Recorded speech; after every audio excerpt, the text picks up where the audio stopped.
Assalamualaikum warahmatullahi wabarakatuh. Baik anak-anak, sebelum kita mulai belajar, alangkah baiknya kita berdoa terlebih dahulu. Silakan ketua kelas untuk memimpin doa. Amin. Baik, setelah kita berdoa, Ibu minta setiap pelajaran Ibu ya, kita tidak lupa untuk membacakan satu surat pilihan. Yang surat itu akan Ibu pilih. Jadi hari ini Ibu minta kalian untuk bersama-sama membacakan surat Al-Ikhlas. Silakan dipimpin, Ibu minta Rio untuk memimpin teman-temannya dari Ta'awudz ya.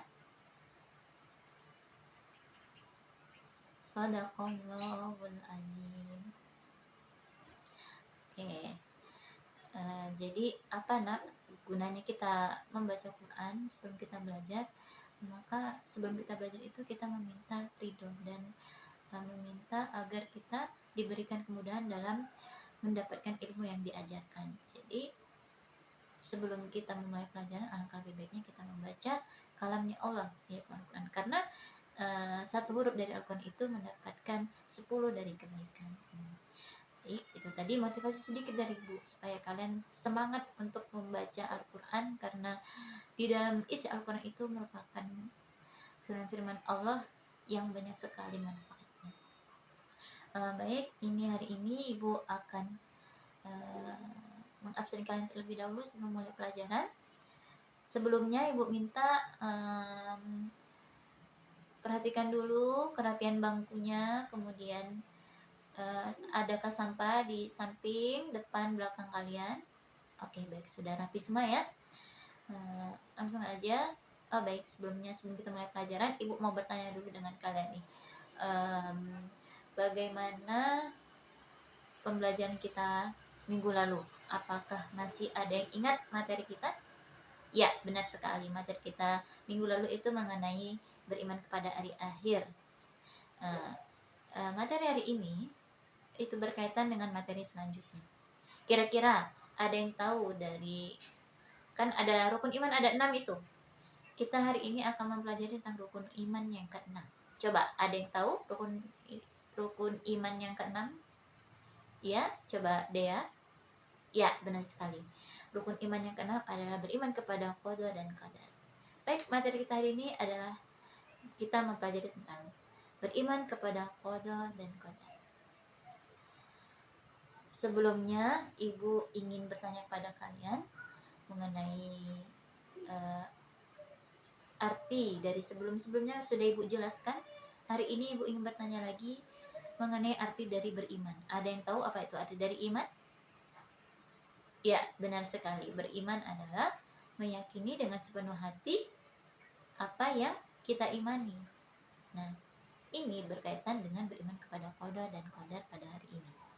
Jadi, sebelum Ibu menyampaikan materi, Ibu ada tayangan video sedikit mengenai materi kita hari ini. Oke anak-anak, itu tadi tayangan video yang sudah Ibu tayangkan. Dari video tersebut, ada yang ingin ditanyakan? Ya, coba nih, si Zidan bertanya melalui video tadi.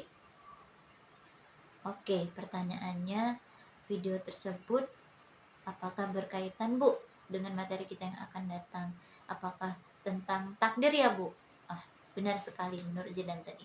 Jadi video tadi itu menggambarkan sebuah takdir, yang mana takdir itu sama dengan qada dan qadar.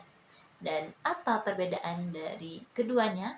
Maka kita akan bahas ke materi selanjutnya, yaitu Ibu akan memberi kalian materi mengenai qada dan qadar. Qada secara bahasa berarti ketetapan, ketentuan, takaran atau ukuran. Dan secara istilah, qada adalah ketetapan atau takdir Allah yang telah tertulis di kitab Lauhil Mahfuz dari sejak zaman azali. Jadi zaman azali ini adalah zaman sebelum terbentuknya atau diciptakannya langit dan bumi, atau zaman 50.000 tahun sebelum terciptanya langit dan bumi dan seluruh ciptaan Allah. Jadi qada ini sudah ditentukan Allah, sudah tertulis di kitab yang namanya kitab Lauhil Mahfuz. Dan juga dijelaskan dalam surat Al-Hadid ayat 22. A'udzu billahi minasyaitonir rajim. Bismillahirrahmanirrahim. Ma asaba min arada bi anfusikum illa fi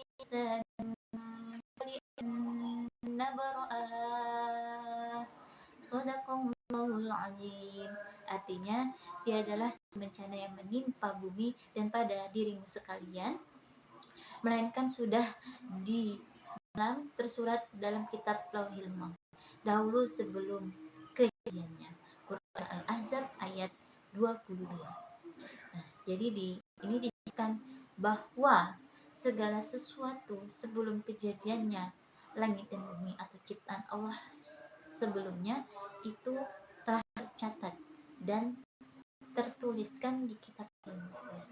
Jadi qada ini kita simpulkan bahwa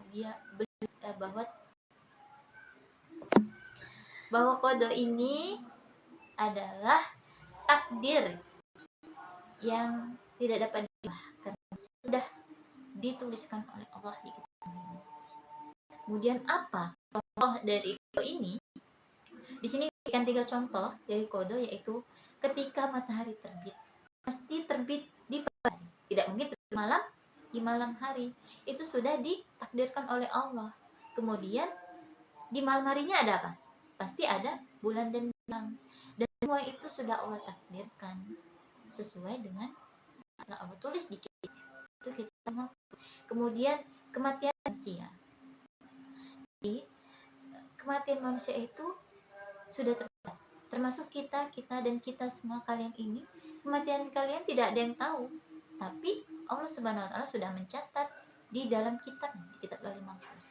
Karena sebelum kita dilahirkan sudah membuat janji Allah, kapan kita harus mati, kapan kita harus mendapatkan ini, kapan kita harus melakukan ini. Jadi semua itu sudah Allah catat, Allah buku di kitab Lauhil Mahfuz. Kemudian yang ketiga itu kita lihat, kita ada perempuan dan laki-laki. Jadi Allah sudah menentukan jenis kelamin kita sebelum kita dilahirkan. Jadi kita tidak tahu ya sebelumnya apakah jenis kelamin laki-laki di canggih kita lihat, tetapi pun kita sudah bisa kita laki-laki.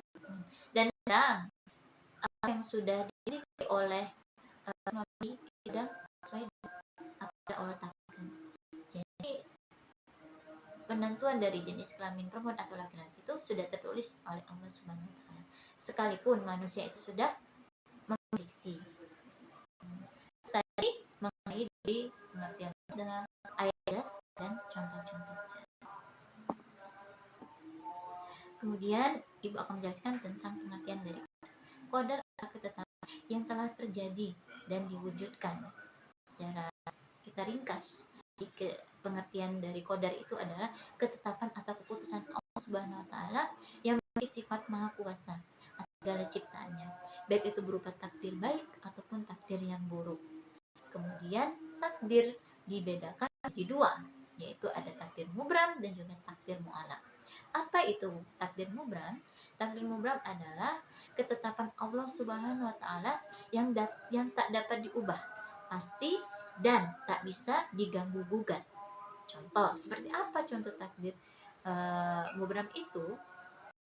Yaitu contohnya salah satu yaitu kematian.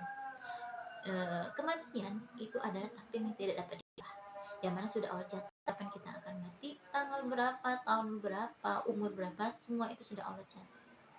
Kemudian juga Allah jelaskan di dalam surah Al-Imran ayat 185, kullu nafsin dha'iqatul maut. Jadi setiap yang bernyawa itu pasti akan merasakan kematian. Itu salah satu takdir mubram. Kemudian yang kedua yaitu takdir mu'allaq. Takdir adalah takdir yang dapat berubah dengan usaha kita untuk meraihnya. Kemudian contoh takdir mu'allaq itu ketika misalnya kita ingin memiliki uang, kita ingin memiliki rezeki yang cukup ketika itu. Nah, dengan ingin mendapat rezeki yang banyak, maka tidak hanya dengan berdiam diri, dengan kita tidur-tiduran, dengan kita malas-malasan, apakah bisa mengumpulkan, bisa mengumpulkan, tidak, tidak, semua itu keras dan semua